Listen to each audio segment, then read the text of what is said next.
Hello. Your teachings have helped me to do well. It's natural for you to do well. We're glad. Everything in my life is expanding. I'm concerned about my sons and the time they spend on their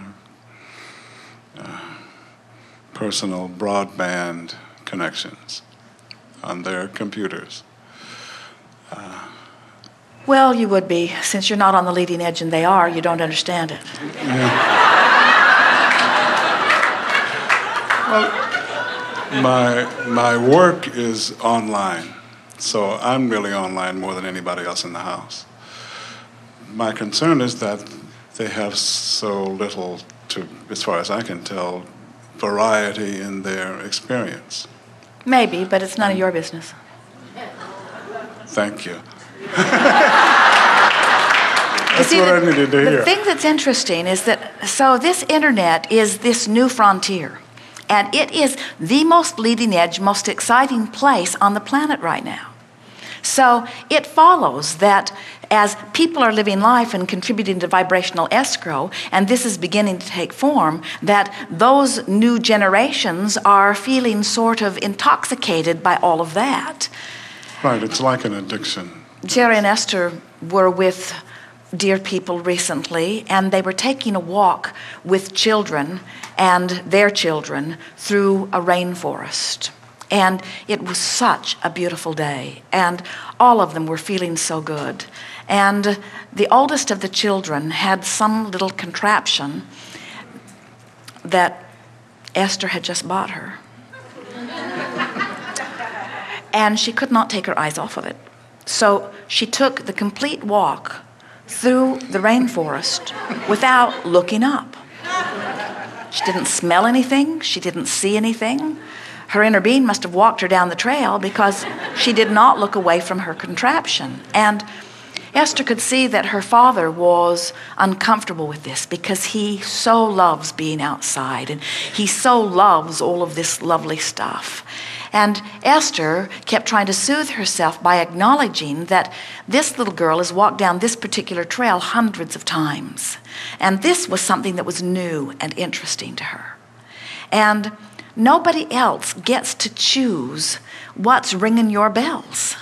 And if other people try to get in the middle of what's ringing your bells and say to you, I know that's ringing your bells, but that's the wrong ring. You should listen to something else. You should do what I think you should do instead of what you want to do.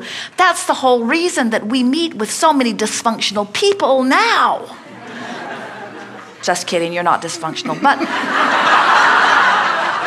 but you know what we mean. In other words, people have a hard time being willing to be selfish enough to do what they want to do because they're trying to jump through all the hoops that somebody else has set there for them.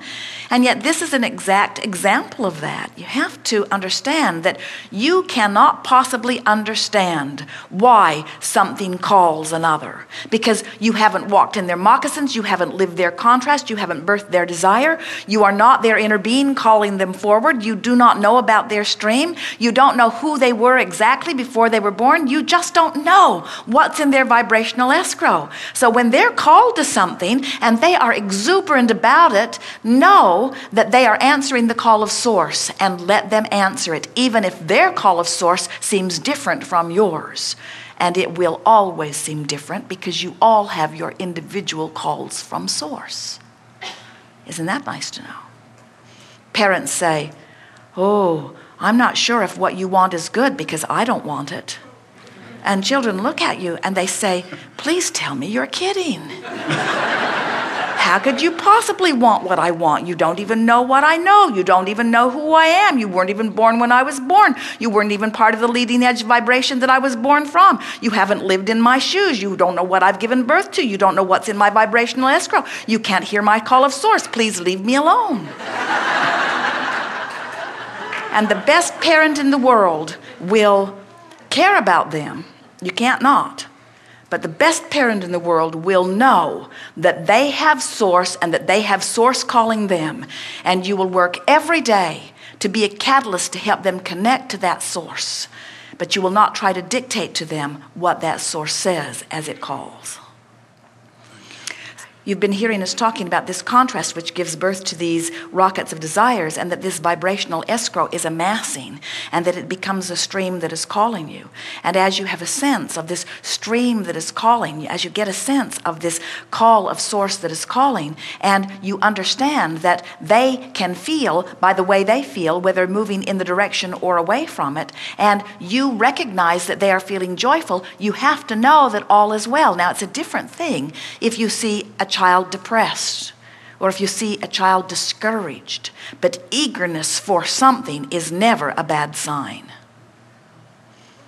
If you see them complacent, if you see them bored, if you see them feeling negative emotion, that's different.